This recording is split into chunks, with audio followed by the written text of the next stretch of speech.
when we're talking about kids, about sexual health and body education and menstruation, introducing the concept of this really important group of muscles in our body and how to care for it. And because we menstruate, because we give birth, because we will all go through menopause, we deserve extra attention and awareness, really. You're listening to Make Some Noise podcast, episode number 487 with guest Kim Vopni.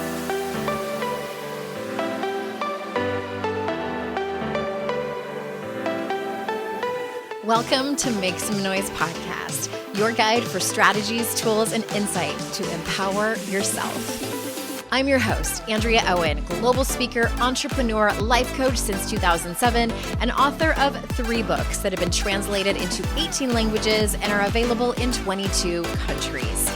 Each week, I'll bring you a guest or a lesson that will help you maximize unshakable confidence, master resilience, and make some noise in your life. You ready? Let's go.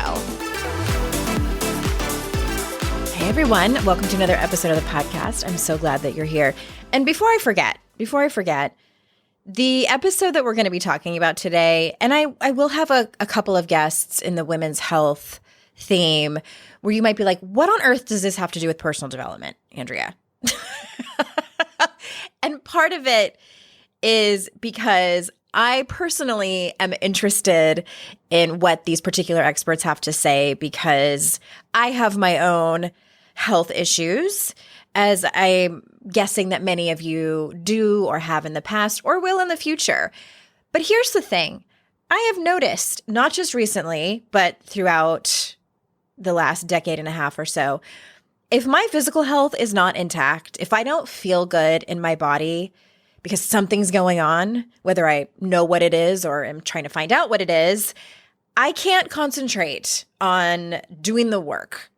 All the other stuff that we're talking about here, getting a handle on your trauma, learning new tools about, how to let go of perfectionism and people pleasing and all the things that we talk about. So I wanted to kind of make sure that all of the themes were as well-rounded as possible. Like, I'm not going to have people come on talking about easiest ways to change your oil, but basically we're talking about how to change your oil in your own body, in your own vehicle, if you will. So today, this particular expert, we are going to be talking specifically about women's parts. I'm going to read you her bio in just a second.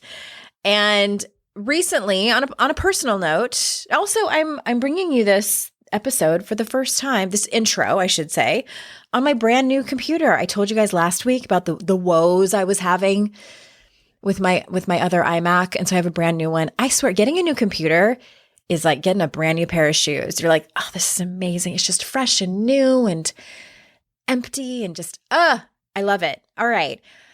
But on another personal note, I recently, just yesterday, as I'm recording this, got all of my lab results back from my doctor. I'm seeing a new doctor. I'm seeing a functional medicine doctor for the first time. I kept hearing I needed to go see a functional medicine doctor because of this autoimmune thing that I'm having.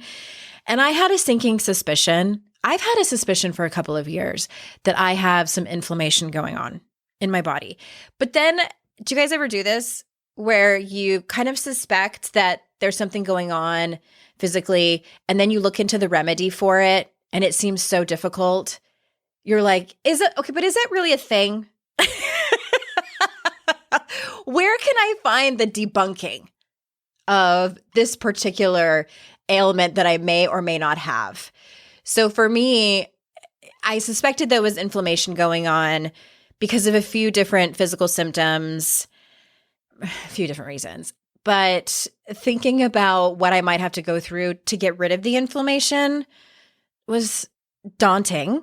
Again, I didn't know if I had it or not. And then I'm like, is this pseudoscience? Is this really true? I love the podcast Maintenance Phase. If you guys don't listen to it, you really should. And they do a lot of debunking of different health fads and trends and some of them are, kind of ridiculous. And when you hear about them, you're probably like, of course that is going to be debunked. But I'm like, has Maintenance Phase done done an episode on gut health. I don't think that they have. I'm pretty sure I've listened to all of them, and I don't think they have. But anyway, I'm looking at all of these test results, and she's going over them all with me. And it turns out, I forget the name of it, whatever this thing is that points to the candida in your body. Mine is very high. And I was like, damn it. So we are going to go through a thing to try to rid. And apparently it's not a one and done. Two kind of bad news bears things. It's not a one and done. It's not like you do this thing and then forever you're just free of all the yeast in your gut. And then also sometimes she's like, your symptoms will likely get worse before they get better. And I was like, I can't wait. I can't wait to have worse muscle and joint pain or insomnia or sleepiness or gas and bloating. I'm sure my family can't wait either for the irritability that's coming down the mountain. Anyway, I will keep you posted on how that is. I might have my doctor on here to talk about, because she deals with, a lot of her patients are people like us, women like us. At any rate, I did not foresee this intro being so long. My apologies for keeping you. Let me tell you a little bit about today's guest. I can't wait for you to meet her. Okay, I had so many questions, and here it is. Kim Vopni is a self-professed Kegel maven and is known as the Vagina Coach. She is a certified fitness professional who became passionate about spreading information on pelvic health after the birth of her first child. She is an author, a passionate speaker, and a women's health educator. Her most recent book, Your Pelvic Floor, launched in March 2020 and was on the bestseller list since pre-orders launched in January. Kim is the founder of Pelvic Wellness Incorporated, a company offering pelvic health programs, products, and coaching for women in pregnancy, motherhood, and menopause. You can find her online at vaginacoach.com and on social media at Vagina Coach. So without further ado, here is Kim. Kim, thank you so much for being here. Thank you for having me.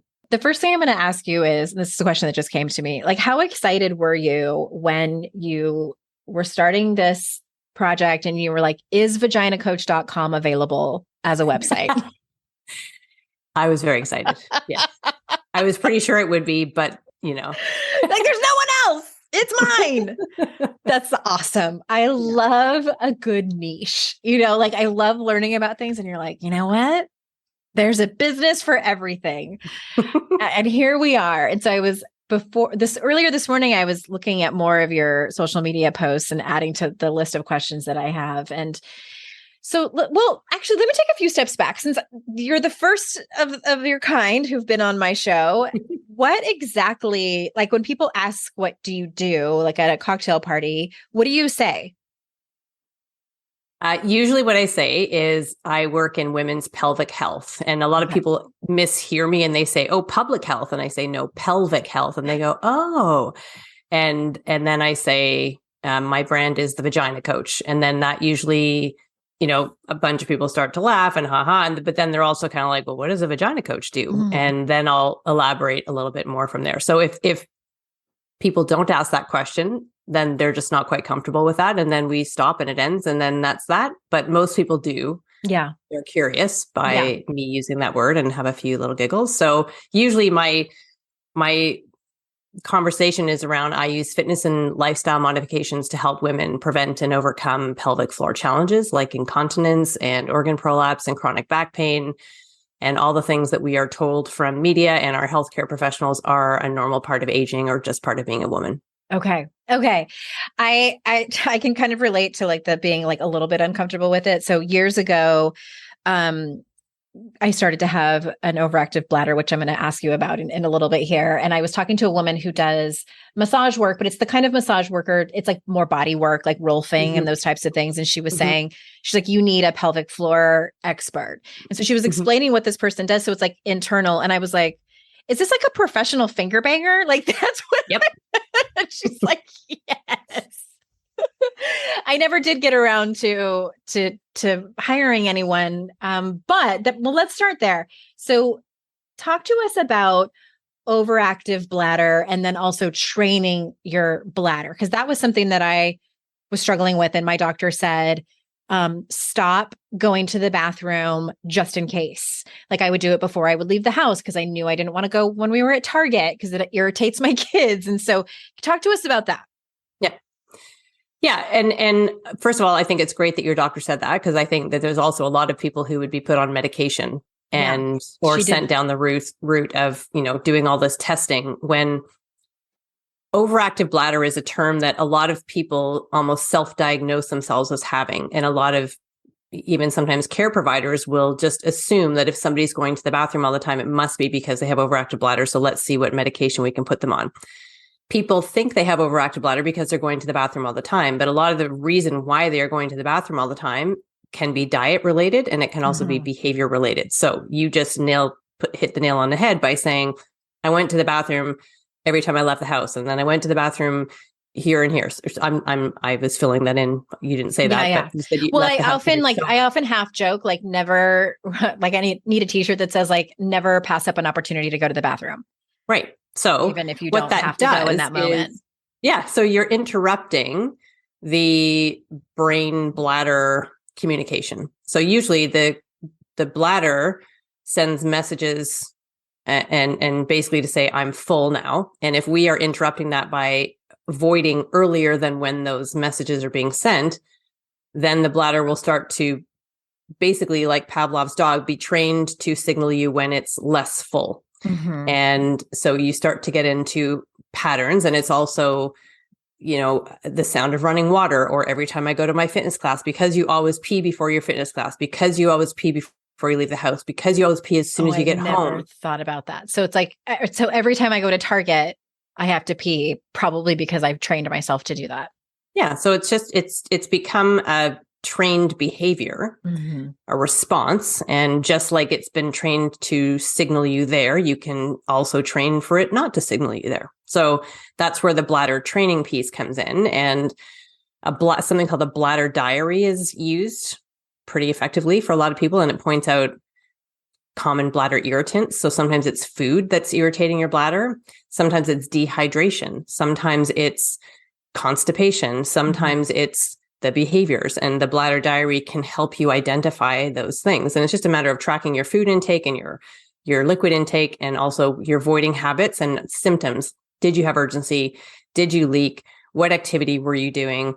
How long in between voids? So 2.5 to 4 hours would be considered normal voiding if you are staying hydrated throughout the day and you're not having an irritant of some sort. And common irritants are caffeine, alcohol, spicy foods, chocolate, artificial sweeteners, dairy for many people. And so not to say that every single person will be irritated by all of those things, or their bladder will be, but if you do notice, a lot of people will notice, especially in the morning after they have a coffee or a green tea, they have stronger urges. They have to go more often.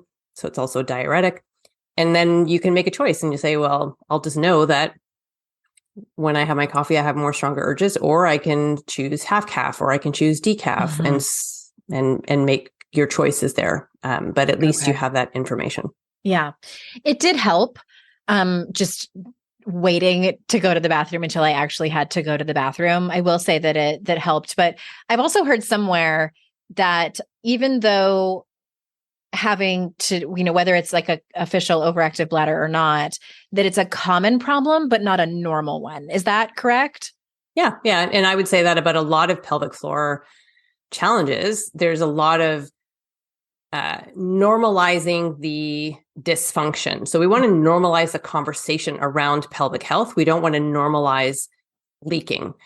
So leaking is presented to us through media that it's quote unquote just part of being a woman, or it's just what happens when you age, or that's what happens when you have kids. And that's also passed down through generations. It's talked about through friend groups. We laugh and giggle. I can't jump on a trampoline anymore. And so people think that it's normal, and they just accept it, and they wear pads, and they will wear pads for the rest of their life. It's not a problem that will just go away on its own and will most likely worsen, especially as you're starting to approach menopause. So we want to normalize the conversation around talking about pelvic health, but it's a very common problem to leak urine or to experience pelvic organ prolapse. and back pain. Back pain is very closely tied to the pelvis. And there was one Canadian study, 95% of women with low back pain have some form of pelvic floor dysfunction. So super common doesn't mean that these are normal. And they're also doesn't mean that they're not treatable. So I want people to know that as well. Okay. What is a prolapse? A prolapse is when the one or all even of the pelvic organs, so in the three most common would be the bladder, the uterus, and the rectum, shift out of their proper anatomical position and they can start to bulge into or descend into the vagina. So in the case of the bladder and the rectum, they sort of nestle around the front and back wall of the vagina. And so if the bladder starts to prolapse, it can bulge into the front wall or the anterior wall of the vagina. When the rectum bulges, it bulges into the back wall or the posterior wall of the vagina. And if the uterine is displacing, it will start to descend from the top down. So it's literally at the top, like our cervix is the top of our vagina and our uterus will start to come down into it. So early stage, well, let me just say this. Statistically, 50% of women who have given birth at some point in their life have some form of pelvic floor dysfunction. Of pelvic ring prolapse. Statistically, on the incontinence side, incontinence statistically is usually somewhere between 35-ish to 40-ish%. And we hear about that all the time, but we never hear about pelvic organ prolapse. And there was another study that even looked at women at 6 weeks postpartum. Over 80% of them have some degree of prolapse. So why are we not screening for and talking about this condition more? Because it arguably has a greater influence or impact on especially our emotional and our mental health. So it can be asymptomatic early stage, not a big deal. And many doctors will consider a stage 1 prolapse almost normal after giving birth. But as it starts to progress, we can have symptoms of constipation, incomplete emptying, difficulty with inserting tampons. Maybe tampons get pushed out or menstrual cups or whatever you're using. Maybe some discomfort with sex, a feeling of heaviness and dragginess, especially as the day progresses. Some people, as it becomes more advanced, will have a bulge right at the entrance to the vagina or even outside of the vagina. Oh my gosh. Is it painful? Like I'm having like a physiological reaction just having you talk about it. Like is it or no? Pain is actually often not talked about. It's more the discomfort of it. Okay. There can be, some people can have pain, especially as it becomes more advanced. There can be irritation because it's more exposed. But pain, so back pain, yes, but not so much the bulge itself. It's more the discomfort and the feeling like something is going to fall out or feel like you have something in your vagina all the time. It's a very vulnerable sensation. So I had that feeling. I'm having a flashback right now because after the birth of my second child, and I was a runner. I don't run anymore, but I probably, shouldn't have been running. But I kept telling my doctor, I feel like my vagina, and these are the literal words that I was using. I said, I feel like my vagina is like going to fall off. And I'm almost positive they had to have done a pelvic exam to check for that. But it turned out that I had SI joint dysfunction, which I'm not sure if that's in the category of pelvic floor problems. Yes, 1,000%. Yes. And so what they advised is to not run anymore. They're like, you can go on walks, but just don't run until you're totally healed. And I just wasn't far enough into like the postpartum phase to put that much pressure on my body. Yeah. And that's also a big message that I have is right now we have a 6-week green light and, so we wait to the 6 weeks and then we get this clearance. And sometimes that doesn't even involve an internal exam anymore. And then it's like, okay, go back to normal. And we haven't appreciated all of the change that has happened to our body over 9 months, plus the fact that we have given birth, whether that's through vaginal birth or major abdominal surgery of a cesarean section. And to think that everything has gone back to quote unquote normal at 6 weeks, in my opinion, is irresponsible and just crazy. So we need a retraining phase, basically, to be able to remind the pelvic floor of its job, to kind of get all the muscles reoriented again, to make sure that there's been the superficial tissue healing that we have to happen. And the pelvic floor is part of our core. It works with our diaphragm. It works with some muscles in our low back called the multifidus. It works with our transversus, which is our deep abdominals. And there's this, I call it the core 4 unit on the inside. And we need that synergy back in order to be able to do things like running or jumping or heavy lifting or, well, anything. Anything really. Yeah, that's what it sounds like. There needs to be some better communication around preparing for birth, recovering from birth, and retraining. And more research is highlighting that it's kind of like it can be upwards of a 12-month recovery. And before you're going back to the high impact, it's kind of like 6 months-ish. And it should also incorporate pelvic floor physical therapy. And they should be the ones that give us the green light. They are the ones that can tell us that, yes, our muscles are now ready to handle the load of a run or a jump or heavy lifting or whatever it is that we want to go do. If I had to do it all over again, I would have done it. I would be a lot more kind to my body. But yeah, it was a while ago. I'm kind of jumping around because I want to make sure I touch on a lot of different things with you. And is it true? And I can't remember where I heard this. I think it was a friend of mine who is postmenopausal. And she was talking about that she was learning that, and I might be using the words incorrectly, but like that just like we lose elastin in our face, as we age. And she was saying that you also lose elastin in the walls of your vagina. Is this true, or am I kind of getting it wrong? Can you talk about that? Yeah. So postmenopause is once we have reached menopause, the 1 day of menopause, which that 1 day is 12 months after not having a period. So it's like an anniversary. 12 months in a row. 12 consecutive months. Yes. Then we are considered postmenopause for the rest of our life.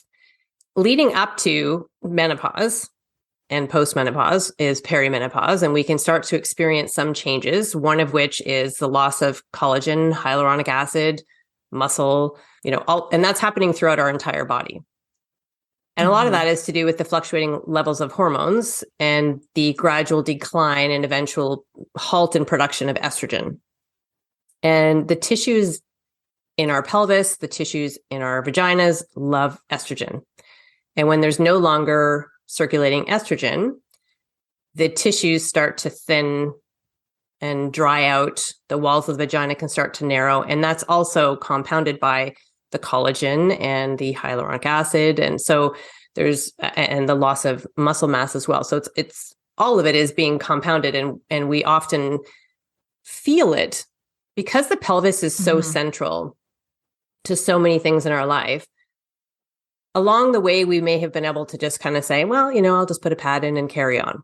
And again, we're told that that's normal. Pads can exacerbate dryness. We've maybe avoided exercise now because we're afraid of leaking or we're afraid of making our prolapse worse. So now the already increased risks of our heart disease and bone is also now exacerbated by that. And so the pelvis is something we really need to be paying attention to along the way with pelvic floor exercise, pelvic floor physical therapy, moisturizing our vagina. So hyaluronic acid inserted into the vagina, just like we put hyaluronic acid serums on our face. I was just going to say, we spend so much time figuring out a skincare routine, especially like as we start to age. It's interesting that I have never in my life until just this moment heard that they even make products for that. Moisturizeyourvagina.com. I'm not affiliated with them, but it's a great product. Moisturizeyourvagina.com. You should be affiliated with them. I know the person. I don't receive any royalties from it, but okay. We deserve a lot more education much earlier in life. It's not really, and I found this when I was working really heavily in the prenatal world. That's really how I started my business with pregnant women. And I've always come from a place of prevention. So for me, it's just a natural thing to always be looking at what's coming up and what should I be doing now. But what I learned and what I still see is people wait until there's a problem to overcome. And that's part of how our world has been set up. And I think that if we could start to plant seeds and educate people, when we're talking about kids, about sexual health and body education and menstruation, introducing the concept of this really important group of muscles in our body and how to care for it. And because we menstruate, because we give birth, because we will all go through menopause, we deserve extra attention and awareness, really. I'm interrupting this conversation to tell you about one of our affiliates. So I've been talking to you about meal kits here on the show, and I want to tell you specifically why I love Freshly. First and foremost, they're not a meal kit. They are meals that come already prepared, and they're heat and eat in 3 minutes or less. I know. I've been using them consistently since at least 2018. It might have even been before that. And I'm mildly obsessed with them. I tell everyone about them. So, okay, first and foremost, every single meal is gluten-free, if that is important to you. Their chefs cleverly swap and sneak in veggies to craft meals with unexpected twists. So every bit of it is as nutritious as it is delicious. There is little waste and everything is recyclable. You can also pick how many meals you want. You can pick what day of the week you want them delivered, and you don't have to get multiples of the same meal. So my husband and I and the kids like different meals. So I just pick all of their favorites. So we've tried almost all of them, I think. And my favorites are the buffalo chicken with cauliflower mashed potatoes, any of their risottos. I'm 100% obsessed with their steak peppercorn. My husband loves their K-Town pork and purple sticky rice and the chicken Livorno. Those are probably his favorites. My daughter loves the steak peppercorn, although she picks the peppercorns out because they're a little spicy for her. And they do have vegetarian options too, if that's your thing. So if you head on over to AndreaOwen.com/freshly, you can get 30% off your first order. I love Freshly so much. I could talk about them for 5 minutes, but I will not. Let's get back to the conversation. AndreaOwen.com/freshly and get 30% off your first order. If you like to consume podcasts, which I'm assuming that you do because you're here, if you do, I think you would love audiobooks if you have not found them already. Audible has a free trial. You can try it for 30 days for $0, and then you can get 2 free audiobooks with Premium Plus. All 3 of my books are over there on Audible: 52 Ways to Live a Kick-Ass Life, How to Stop Feeling Like Shit, and Make Some Noise. Plus, most of the books I recommend here on this show and my guests' books are over there as well. After 30 days, you get 1 audiobook a month for $14.95 a month, and you receive 30% off the price of additional audiobook purchases, and you can cancel at any time. Easy peasy. Your books are yours to keep even if you cancel. Go to AndreaOwen.com/audible to sign up for your free trial. That's AndreaOwen.com/audible. I didn't even take a mirror to see my vulva and everything down there until I was in my 20s. Mm-hmm. I had never seen it. And I think about that and I'm like, I want something different for my daughter. Yeah. Like, I want her to know her body. I want her to know what it looks like. I want her to know all these things. I must have been in my 20s and do you remember those like 3-day breast cancer fundraising walks that were really popular? I don't know I think they still do them, but they were all the rage 20 years ago.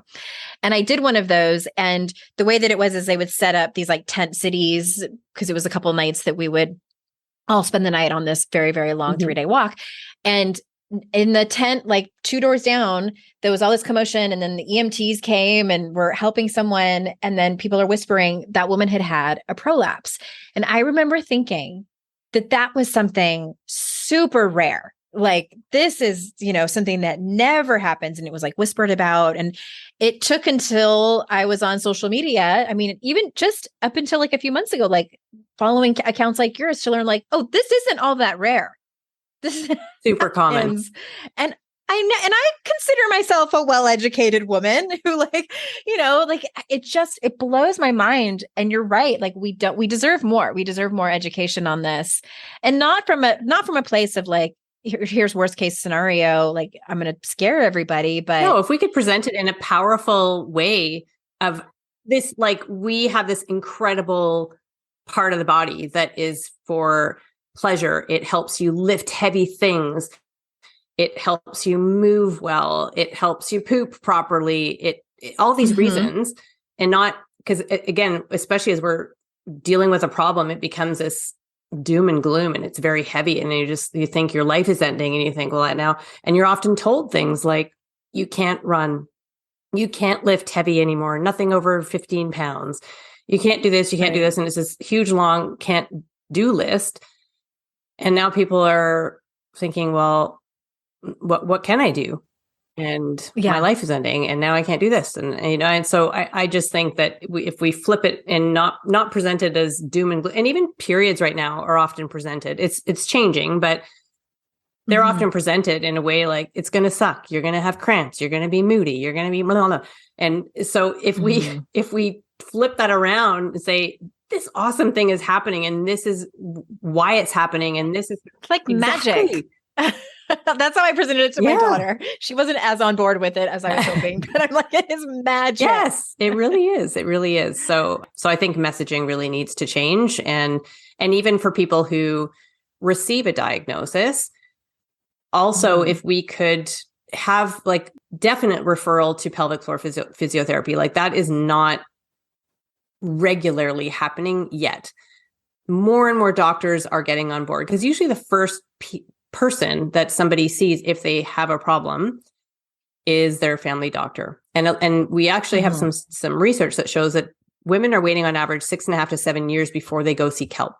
Part of it because they're ashamed, part of it because they think it's normal. Gosh. And then they get to the point like, I can't deal with this anymore. What's happening? And then we'll go to their family doctor. And then with all due respect to them, when we need pharmaceuticals and when we need surgery, we absolutely want our medical providers on our team. But so much of pelvic health can be managed without drugs and surgery. Or even if surgery is required down the road, all of the work that we would be doing with lifestyle and bladder training and pelvic floor exercise will put us in a better position to go through that surgery and have better outcomes. And also not giving the impression that go have surgery and now all of your problems are fixed and, oh, you don't need to do Kegels anymore. I think you actually need to do Kegels and pelvic floor exercise even more after you have surgery. And that message is simply not communicated. Well, speaking of, the vaginal walls and just the vagina in general. So can you talk about vaginal dryness and what causes it? And then I would love to continue the conversation about like how to keep things moisturized down there. Yeah. So again, there's lots of muscle mass, lack of movement for a lot of people. So we have less blood flow and circulation, hyaluronic acid. Is that usually just from just not having sex that often? Just like whole body movement even, but also, yes, sex. So because you are experiencing dryness and pain, now you're not going to have sex, right? So there can be a loss of libido as we're approaching menopause. There can also just be a lack of interest because if something is not pleasurable, if something hurts, you're not going to want to do it. Exactly. So when we can replenish and support hyaluronic acid, estrogen, and then maintain blood flow and circulation, we kind of reinvigorate things, so to speak. And this is another thing that I feel so strongly about. Don't wait for it to happen. Don't wait for you to start having painful sex and dryness. It is going to happen. And over 80% of women will experience vaginal dryness, and it does not improve with age. So hot flashes usually will start to subside. The mood side of things usually starts to improve. Vaginal dryness does not. So get on top of it early. Hyaluronic acid, as I mentioned, there's lots of different products. Hello Bonafide in the US is another great company. In Canada, there's a company called Repagyne. So there's lots of different options with hyaluronic acid ovules or creams or gels to be inserted into the vagina. And you can use those nightly. And then there's estrogen. So vaginal estrogen is, to me, it's something that I believe that pretty much every single woman would benefit from being on as they're approaching that menopause transition for the rest of their life. And there's a lot of fear around estrogen. A lot of that came from the Women's Health Initiative. There is zero link to any cancers of any form with local vaginal estrogen.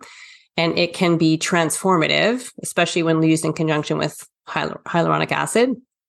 And that can then allow you to have comfort again and to be able to have sex again. And having insertive sex with or without a partner also plays a role in helping keep those tissues, preventing those tissues from starting to become so thin and the walls from becoming so narrow that we can't even have something inserted. So do your pelvic floor exercise, moisturize your vagina. Local vaginal estrogen is something I think that we all benefit from. Did I say pelvic floor physiotherapy? I think I said that too. Well, yeah, that's a long list that sounds very serious, but because I always looked at anything that was in service of the vaginal walls in terms of moisture. So those things that you talked about, the hyaluronic acid, or even lube. I always associated that with sex, like, penetration, sex, but it sounds like it's so much more than that. Like, even if someone is choosing to not have sex, that it's important just for the health of that organ in general and the organs that surround it. And so, and lubricant is not a moisturizer, and it's not estrogen. So lubricant is kind of the third layer there, where lubricant is used for sex, again, with or without a partner, with or without penetration. It sounds like it's a temporary solution. So it's just to help with slipperiness, basically. So hyaluronic acid will help improve the moisture within the tissues and can help heal already dry, irritated tissue. So it helps us retain more moisture.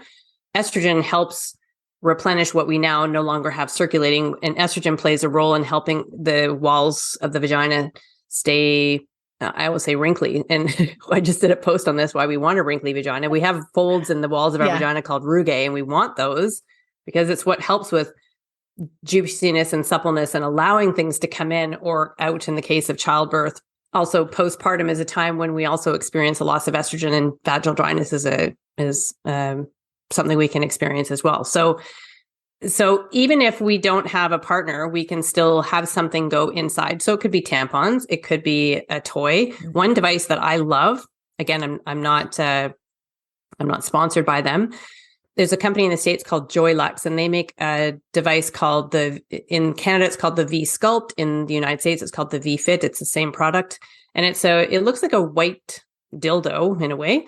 And there's red light therapy and infrared heat and vibration. Yeah. And it helps with collagen, and it helps with circulation, and it helps relax overactive muscles. And if you do your pelvic floor muscle activation, so your Kegel exercises against the vibration, that can actually heighten the kind of the recruitment of pelvic floor. So it's a really multifaceted tool. And I think it puts so much control and prevention, and again, even restoration. So people who do experience dryness, who are already experiencing atrophy, as long as they can still accommodate this currently, there's dilators that could help them build up to it. But I just think it's such an amazing self-help tool to help keep our vaginas healthy.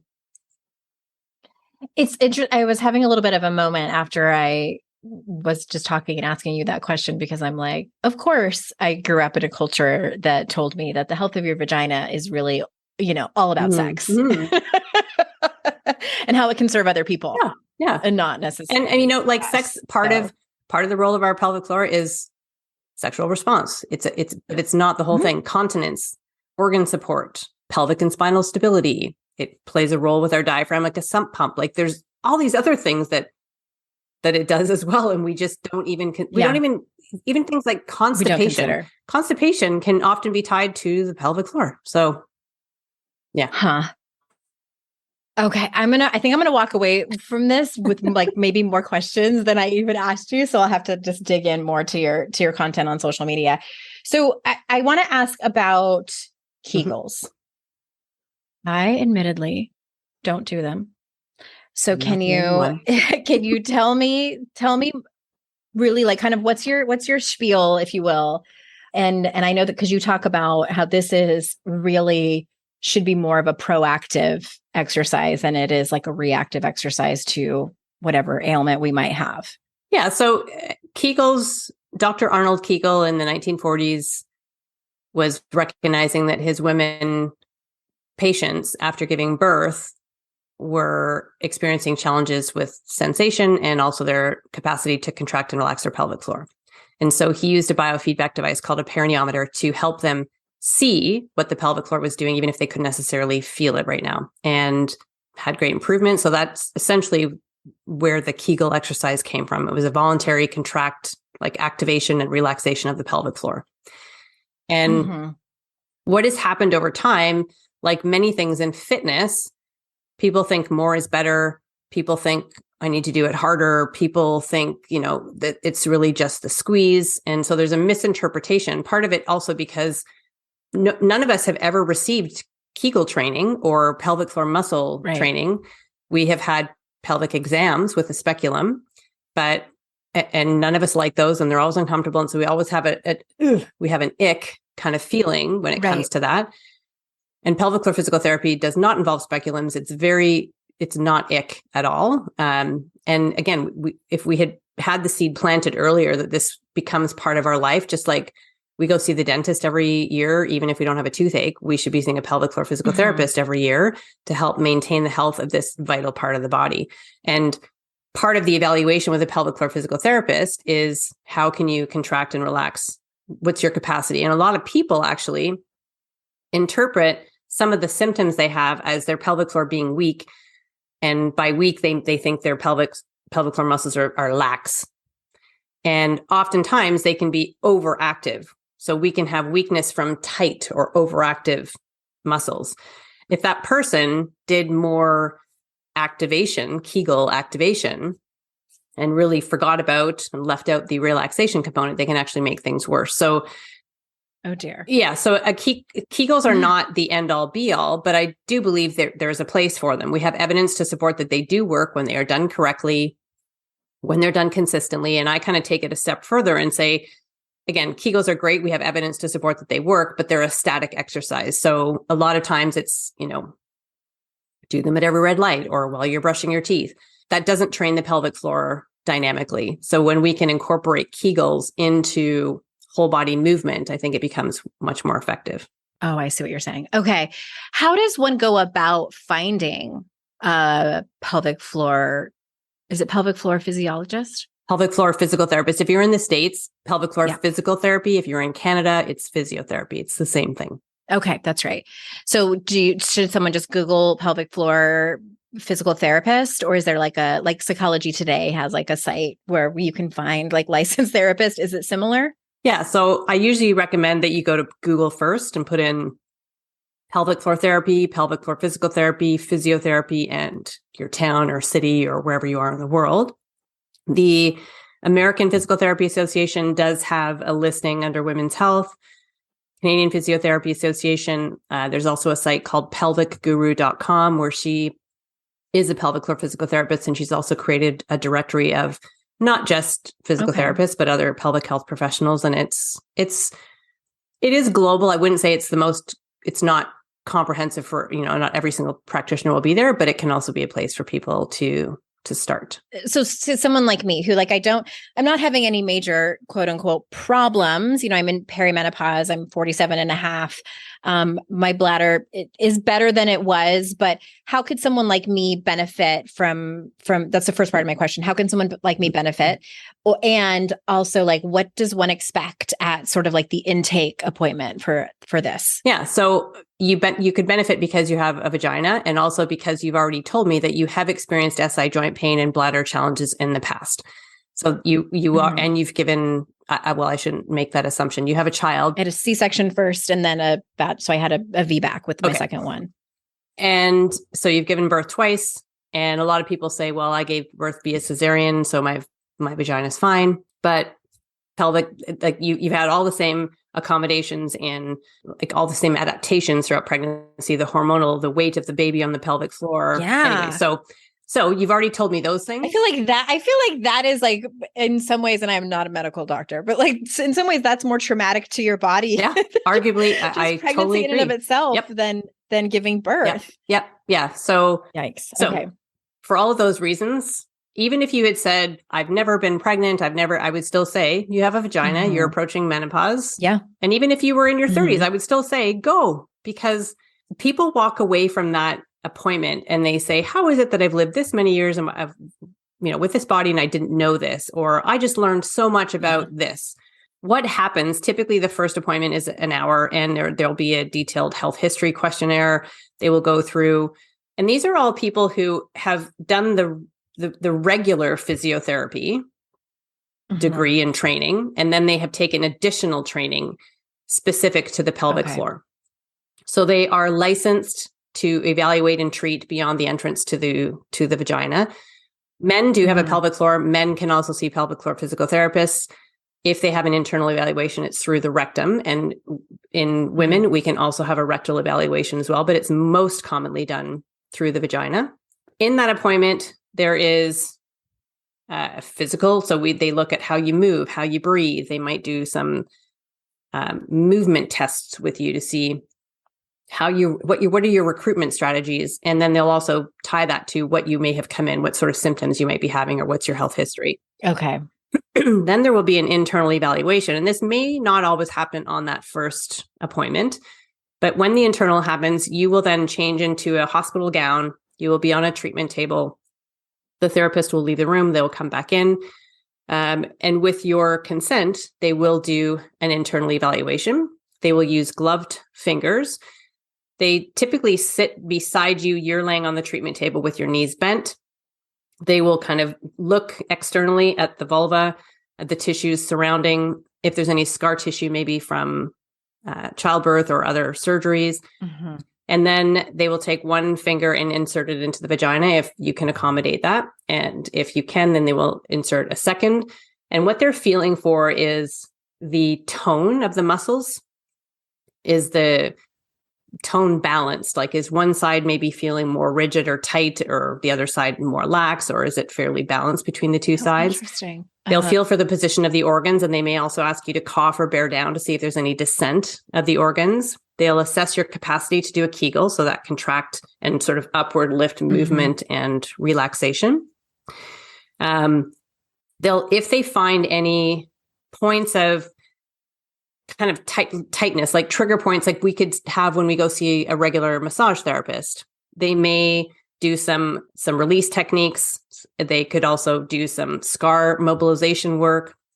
And then in a really ideal world, they would also assess you in standing. So they take you off the treatment table. They sit or kneel on the floor, and you still have your hospital gown. They would, again, insert the fingers into the vagina. And now what they want to do is say, okay, what's changed with the influence of gravity? Is the position of the organs different? Is your capacity to contract and relax your muscles different? And then they may ask you even to do a squat. So they would feel as you squat down. It's involved. As you squat down, they're feeling, what's the pelvic floor doing? Is it going through its normal response? Is it reacting at the right time? Is it using the right amount of force? Because at the end of the day, that's what we need the pelvic floor to do. We need the pelvic floor to anticipate our movement. So we shouldn't have to be thinking about doing a Kegel every time we're doing something. It just happens. It should be able to react at the right time with the right amount of force for the task at hand. And so this evaluation helps us develop an awareness about whether or not that's happening, and then what we need to do to get back to that capacity to anticipate the load, react at the right time, have the endurance we need, have the strength we need, but also have the capacity to let go and release when we're not working. I had no idea that it was that involved, but it all makes sense when you say it, and like all the different angles. And well, you've sold me. I'm convinced. And I know that there's a couple in my area. I've kind of seen them in a mom's group that I'm in on Facebook. And this has been seriously one of like the top 10 most informative interviews that I've ever done. Thank you so much. Before we close up, is there anything that you want to circle back to make sure that you feel complete? If you take away one thing, is to see a pelvic floor physical therapist at least once in your life, but ideally once a year for the rest of your life. Once a year. Yeah. Okay. All right. Just like, we're supposed to see our OBGYN once a year. And okay. So where do you want people, like if people want to learn more about you and your lessons, where do you want them to go? You said you're starting a podcast soon. I am starting a podcast in January. It'll be called January 2023. January 2023. Yes, it'll be called Between Two Lips. And oh my God, that's genius. It'll be mainly interviews. So similar to you and I, the odd time it will be myself. And it's just a way again to put this information out there, and it's free, and whoever can listen and wherever they are, they can gain some knowledge and then be able to take action to improve their pelvic health. So vaginacoach.com is where everything that I talk about and offer is is, and the podcast will eventually live there as well. And you're at Vagina Coach on social media as well, correct? Vagina Coach is also exactly. Okay. All my social handles are also at Vagina Coach. All those links will be in the show notes, everyone listening. And I really invite you to visit Kim's website and follow her on social media. I love the little like bite-sized lessons that you have. It's been so informative to me, and I appreciate you so much. This is such important work. Thank you for coming on today. And everyone listening, thank you so much for spending your time with us today. I appreciate you so much. And remember, it's our life's journey to make ourselves better humans and our life's responsibility to make the world a better place. Bye for now. Hey, did you know there's free secret podcast episodes waiting for you that are not part of my regular podcast feed? Yes, AndreaOwen.com/free. And you just sign up. You get a link sent to you. It's very secret. It's like a secret club. We don't have a secret handshake. Don't worry about that.